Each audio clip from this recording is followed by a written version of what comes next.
Scotland. Question number 4, Stuart McMillan. Thank you, Presiding Officer, to ask the Scottish Government what flood prevention action will take place following the completion of the Inverclyde integrated catchment study.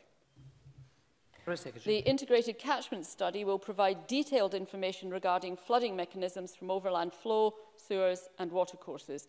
Once the study is complete, responsible authorities will be in a position to consider what actions should be taken to manage flood risk in Inverclyde.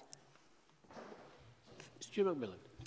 I thank the Cabinet Secretary for that reply, and the Cabinet Secretary will be very much aware of my interest in the issue of flooding in Inverclyde, and the Cabinet Secretary visited Inverclyde a number of years ago.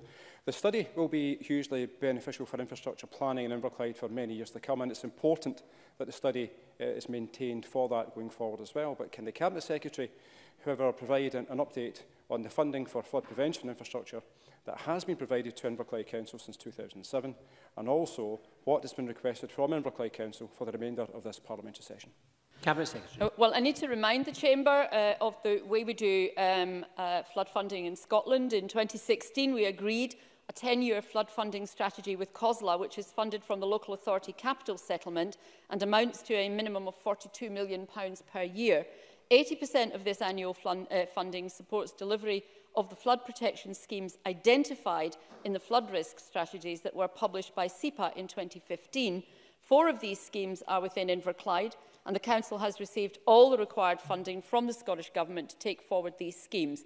The remaining 20% of funding is distributed annually amongst all Scottish local authorities based on their share of properties at risk of flooding. Since 2007, the Scottish Government has provided Inverclyde Council with £2.9 million from the local authority capital settlement to support delivery of flood protection schemes within Inverclyde, and that's the 4 that I was referring to earlier.